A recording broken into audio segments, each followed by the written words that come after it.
જો હવારમાં કેટલું બધું શાક છે અહીંયા થઈ ગયા છે અગડે કરી સાથ ગાઈસ. હે guys, welcome back to YouTube channel. તો મારા બધાને જય શ્રી કૃષ્ણ, રામ રામ અને રાધે રાધે. તો ફ્રેન્ડ્સ, અત્યારમાં તમને એમ પ્રશ્ન છે કે તમે ક્યાં છો એમ. તો અત્યારે હું ટેમ્પામાં બેઠો છું જો, અને અત્યારમાં અમે જઈએ છીએ સવારમાં સરદાર માર્કેટ શાકભાજી અને થોડુંક ફ્રૂટ્સ ને એવું લેવા, કારણ કે આજે છે કાર્તિકભાઈનો બર્થડે. અને અમે 2-3 દિવસ પહેલાં જ નક્કી કર્યું હતું કે જ્યારે કાર્તિકભાઈનો બર્થડે હશે ત્યારે અમે ગાયું માતાને, ગૌ માતાને ને એ બધાને છે ને ફ્રૂટ્સ કાં તો પછી શાકભાજીને એવું ખવડાવવાનું છે. તો ત્યારમાં સવારમાં 5:30 અમે ત્યાં જઈએ છીએ શાકભાજીને એવું લેવા, ફ્રૂટ્સને એવું લેવા. પછી અમે ગાયું માતાને ખવડાવવા જઈશું. પણ આ કોને ખબર, અચાનકથી એવું જ નક્કી થઈ ગયું હતું કે 3-4 દિવસ પહેલાં કે આપણે ખવડાવવાનું છે એમ. નકર હર વખતે બધા બર્થડેમાં શું કરે, કેક કટિંગ કરે અને પછી ફાર્મ પર જાય ને અલગ અલગ બધાના શોખ હોય એ પ્રમાણે કરે. પણ આ વખતે અચાનક જ 2-3 દિવસ પહેલાં નક્કી થઈ ગયું કે આપણે આ રીતે કરશું એમ, બર્થડે બનાવશું એમ. તો પ્લાન બન્યો હતો. અને અત્યારમાં સવારમાં અમે કાર્તિકભાઈના ફ્રેન્ડ છે જે ઇવેન્ટ મેનેજર, મીન્સ કે ઇવેન્ટનું એનું કરે છે, એની પાસે ટેમ્પો હતો. તમે ટેમ્પો લઈને જઈએ છીએ સરદાર માર્કેટ અત્યારમાં. અને બીજો પ્રશ્ન એ કે તમને બધાને એમ હશે કે અત્યારે લગી વ્લોગ્સ કેમ નહોતા આવતા. તો જસ્ટ મેં 18 તારીખે બોર્ડ્સ મારું ફિનિશ કર્યું હતું, અને ત્યાર પછી ડાયરેક્ટલી મને વાતાવરણના ચેન્જીસના કારણે આ જે શરીરમાં બધા પ્રોબ્લેમ્સ આવે, તાવ આવી ગયો તો પછી શરદી ઉધરસ ને એવું બધું થઈ ગયું હતું. તો એ બાબતે મને સારું નહોતું, અને જે મારું વોઇસ બોક્સ આવે ત્યાં સોજો આવી ગયો હતો, એટલે મારો અવાજ પણ હાવ બેસી ગયો હતો, અવાજ પણ નહોતો નીકળતો. એ કારણે આપણે વ્લોગ્સ નહોતા શૂટ કર્યા. અને અત્યારમાં પહેલો વ્લોગ છે જે કાર્તિકભાઈના બર્થડેમાં જ ડાયરેક્ટ વ્લોગ શૂટ કરું છું. તો અત્યારમાં થોડીક વાર પછી અમે નીકળશું. અહીંયા એક કારણના વજહથી ટેમ્પો ઊભો રાખ્યો છે. હવે ડાયરેક્ટ હું તમને સરદાર માર્કેટ જઈને મળું, અને વચ્ચે હું તમને અત્યારમાં અમે કેનલનો રોડ છે ને ત્યાં જઈએ. તો ચાલો જઈએ સરદાર માર્કેટ, અને ત્યાં જઈને તમને હું વ્લોગ કન્ટિન્યુ કરું. અને અમે બધા જવાના છીએ. તો બધામાં મીન્સ કે નીરુની છે, મમ્મીની છે, નેન્સીની છે, માસીની છે, કાર્તિકભાઈની તો ઓલરેડી રહેવાના જ છે. તો પછી લાસ્ટ લગી બના રહેજો, અને આ વ્લોગને એટલો શેર કરજો જેનાથી બધા લગી પહોંચે, અને જે અત્યારના જેનજી જનરેશન છે અમારી જેવા, એ લોકો શીખે કે આ રીતે બર્થડે બનાવવો જોઈએ એમ. તો ચાલો મળીએ આપણે સરદાર માર્કેટ. અને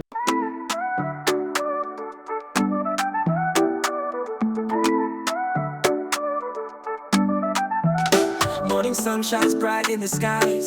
With a smile we wake and rise. Happiness blooms like a surprise. Laughter echoes and spirits rise. તો ગાઈઝ, અત્યારમાં ફાઇનલી આપણે સરદાર માર્કેટ પહોંચી ગયા છીએ. તો અને આપણે લેવાનું છે ફટાફટ શાકભાજી ને એવું. તો જોઈએ કેવું શાકભાજી ને એવું લઈએ છીએ. ગાઈઝ જો સવારમાં કેટલું બધું શાક છે અહીંયા, અને રોજ એટલું બધું શાક આવે છે અહીંયા. અને આમ જો ટેમ્પા મોઢે શાક ભરાય છે કાં તો ઠલવાય છે, એ તો મને હજી નથી ખબર. પણ આ છે આપણા સુરતની માર્કેટ, જે સૌથી મોટી માર્કેટ કહેવાય, સરદાર માર્કેટ. અહીંયા તમને બધી જ વસ્તુ મળી રહી, અને સસ્તામાં મળી રહી, અને તમારે જથ્થાબંધમાં લેવાનું. આમ જો બધું. તો હવે આપણે પહેલાં ફટાફટ જોઈ લેવી, ડિસાઈડ કરી લેવી કયું શાક લેવાનું છે એમ. અને આગળ જો બર્થડે બોય હાલા જાય છે આપણા બ્લેક શર્ટવાળા. તો ચાલો જઈએ આપણે ડિસાઈડ કરવી. ત્યારમાં આપણે કેબેજ કહેવાય ને ત્યાં ઊભા રહે છે કોબીની પાસે, જે કોબી લેવાની છે. આમ જો કેટલા કોથળા મોઢે આમથી કોબી ઉતરે છે. અને આ બધી કોબી આજ ને આજે જ વેચાઈ જાય, કારણ કે અહીંયાથી જ બધા શાકભાજીને એવું બધા લઈ જાય છે. જે નાના આપણે લારી લઈને ઊભા હોય રોડે, એ લોકો બધા અહીંયાથી જ શાકભાજી લઈ જાય. આમ જો કેટલી બધી છે કોબી. તો હવે જોવી કેટલા લેવાના છે આપણે એમ. આગળ જ આવી છું હજી આગળ, જે બહુ જથ્થાબંધ વેચે છે. પહેલાં તો કોબી લેવાનું નક્કી કરવાનું છે, પછી ફ્લાવર લેવાનું. અહીંયા તો ફ્લાવર હોતે છે, અને ગાજર ને બહુ બહુ બહુ મોટી માર્કેટ છે ગાઈઝ. આમ જો આમ છેલ્લે લગી છે, આમ ઝૂમ નથી થતું ફોનમાં એટલું. તો હવે જોવી કેટલું કેટલું લેવાનું છે એમ ગાયો માટે. ચાલો નક્કી કરી લેવી. તો ગાઈઝ આપણે આ કોબી અહીંયા ફાઇનલ કરી છે. આ કાંઈક અમને થોડીક સસ્તી પડી છે, મીન્સ કે હાવ સસ્તી કહેવાય ને એ રીતે પડી છે. જુઓ એટલી બધી કોબી છે એ લઈ જવાની છે. અને અહીંયા જે ટેમ્પા મોઢે કોબીને એવું ઠલવાય છે જો અહીંયા. અને સામે છે કૃષ્ણ ભગવાન, કઈ પગે લાગી લેજો એટલે બધું સારું કરી દે આપણું. અને જો જોઈએ હજી ફાઇનલ કરી છે આપણે અહીં કોબીને એવું. આ અંકલ પાસેથી આપણે કોબી ફાઇનલ કરી છે. રેડી ને અંકલ? આપકે પાસે हमने કોબી ફાઇનલ की है ना? हाँ है ना, डन ना? તો જો અહીંયા 80 રૂપિયા મણ 80 રૂપિયા મણમાં આપણે અહીંયા કોબી ફાઇનલ કરી નાખી છે. એટલે જો અહીંયા પૈસા ને એવું વહીવટ હાલે છે. તો હજી આપણે આગળ જવાનું છે ગાજર ને એવું જોવા. તો જોઈએ આપણે 17 નંબરમાં કોબી ફાઇનલ કરી નાખી છે જો. અને હવે આપણે નીકળીએ છીએ આગળ જઈએ આમ આગળ. અને હજી તમને બતાવું આગળ બીજું કયું કયું શાકભાજી લેવી છે એમ. A few moments later. Guys finally આપણે ગાજર પણ બુક કરી નાખ્યા છે. બે ઓરી લેવાની છે આપણે ગાજરની. અહીંયાથી આગળ કાંઈક અમને 180 રૂપિયાના ભાવે મળ્યા છે ગાજર. અને જુઓ તમે ગુવાર જુઓ ખાલી કેટલો બધો ગુવાર છે. અને સામે વોટરમેલન છે જે આપણને બહુ જ ભાવે, અતિશય તરબૂચ બહુ જ ભાવે. અને એટલું હાલીને અમે અહીંયા લઈ આવ્યો છું. અને હજી એટલું બધું આગું છે જુઓ. બહુ મોટી શાક માર્કેટ છે આવડિયા.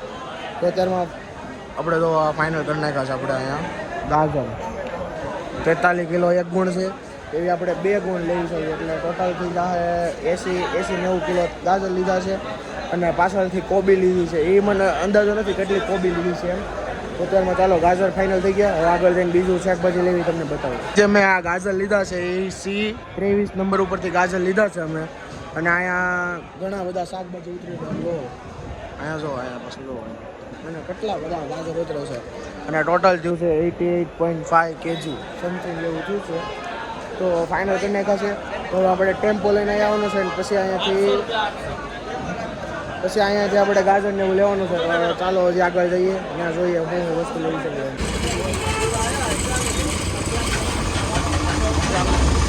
આમ જો કાર્તિકભાઈ ચડી ગયા છે અત્યારમાં. અહીંયા જો ટેમ્પો કાઢી નાખ્યો છે આપણે.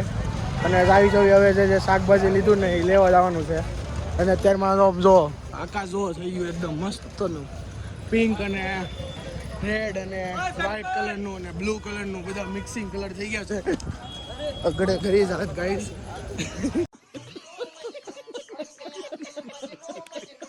પણ કાંઈ વાંધો નથી આવ્યો. જોઈએ આગળ ટેમ્પો વહી ગયો છે આપણો અંદર. સમજો ટેમ્પો જો જાય છે. સો ગાઈઝ પરસેવો થઈ ગયા છે કારણ કે આ બધું જો ટેમ્પામાં ઠેલું. આ લોકો સર્વિસ ન આપે, ટેમ્પામાં ઠલવી ન દે. મીન્સ કે આપણે પોતાને ઠલવું પડે. તો મેં કીધું કાંઈ નહીં હાલો ગાય માતા હતો એટલું આમ જો એટલું બધું લઈ લીધું છે. અને હજી આપણે આગળથી લેવાનું છે. આ હાળીનો ટેમ્પો હાલે છે એટલે આપણે બેસી જાવી નકર પાછા ગલોથી ખાઈ જાવી. તો બહુ ગરમી થઈ ગઈ છે અત્યારમાં. તો બહાર નીકળવી છે અને હજી આગળથી કંઈક લેવાનું થાય. તો જોવી હવે આગળથી હું લેવાનું થાય છે તમને આગળ બતાવું. અને ત્યાં લગે આપણે થોડો પોરો ખાઈ લઈએ. ગાય અહીંયા ઉપર એવું લાગે કે બ્રિજ છે પણ આમ અવડી મોટી શાક માર્કેટ છે ને, બહુ મોટી સરદાર માર્કેટ છે. અને શાકે જ અહીંયા બહુ સસ્તું મળે. તો પણ અહીંયા આપણે છે ને જોઈ વિચારીને અને ભાવતાલ કરીને લેવું પડે તો એ આપણને સસ્તું મળે. બાકી તો જેને ભાવતાલ કરતા આવડતો હોય ને એના કામનું છે આ વસ્તુ. બાકી તો જે આપણને રેગ્યુલર પ્રાઇઝે મળે એ રેગ્યુલર પ્રાઇઝે મળે. તો અત્યારમાં બહાર નીકળ્યા છે અને સામે શું છે એ મને નથી ખબર પડતી પણ કાંઈક તો છે. અને આમ જોવા અહીંયા રોયલ લેમન કંપની જોરદાર છે શાક માર્કેટ છે. તો આગળ જઈને જોવી કેવું રહેશે એમ. તો ગાઈઝ હવે આપણે ઇનાઈઝ માર્કેટની અંદર બીજી ભાગમાં આવી જશો જ્યાં નકરા કાંદા ને એવું વેચાય, કાંદા અને બટેકા. તો અહીંયા નકરી એકદમ સ્ટ્રોંગ સ્મેલ આવે છે ને કાંદાની અને લસણની. તો રહેવાતું નથી એટલી સ્ટ્રોંગ સ્મેલ આવે છે. આમ જોવો પણ નકરા કાંદા અને લસણ ને એવું બધું અહીંયા વેચાય છે. આમ આ અને એની ઓલી બાજુનામાં તે કાંદા અને લસણ વેચાય આ બાજુ છે કાંદા ને લસણ જ વેચાય છે મિત્રો. અને ક્યારેક ક્યારેક આમ જોવા મળે ને તો બટેકા જોવા મળે જોવા અહીંયા.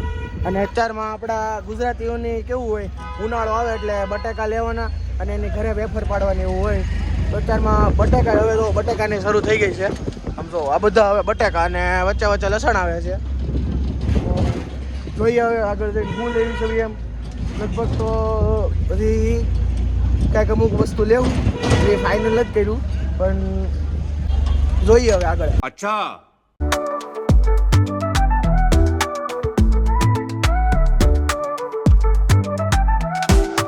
Goes inside with eager eyes. તો યસ ગાઈસ, ફાઇનલી આપણે નીકળી ગયા છીએ માર્કેટની બહાર. અને એટલું કંઈક વસ્તુ લીધું છે આપણે. જો બીજું કાંઈ એક્સ્ટ્રા એડ ન કરાયું, કારણ કે રીંગણાને એવું ખવડાવ્યું, પણ રીંગણાને એવું અત્યારમાં ઉનાળાના સિઝનમાં ગરમ પડે ગાયું માતાને. અને કાકડીનું વિચાર્યું હતું, પણ પછી જે કાકડી વેચવાવાળા હતા ને સેલર, એ લોકોએ એમ કીધું કે કાકડી ન ખવડાવે, કારણ કે આ પાણી પીધેલી કાકડી આવે ને એટલે સમુકની ગાયું માતાને નડે, એટલે પછી કાકડીને એવું બધું કેન્સલ કર્યું અને એટલી વસ્તુ લઈને નીકળી ગયા છે. આજ તે કાંઈક 500 કિલો જેવું થઈ ગયું છે. અને હવે જઈએ છીએ ડાયરેક્ટ ઘરે. અને આપણે જવાનું છે ગાયું માતાને ખવડાવવા. અંદાજે એક કાં તો 2 વાગે જવાનું છે. તો પછી ત્યાં લગીમાં બધા ભેગા થઈ જશે, મમ્મી દીદી ને નીરુ ને એ બધા. ત્યાં લગી આપણે વેઇટ કરવાનો છે. અત્યારમાં ઘરે જઈને આપણે ફ્રેશ થઈ જવું, નાહી ધોઈને પછી આગળનો બ્લોગ કન્ટિન્યુ કરશું. અને જો આ બ્લોગ બહુ લાંબો બનશે તો અહીંયાથી પછી તમને નેક્સ્ટ પાર્ટમાં જોવા મળશે.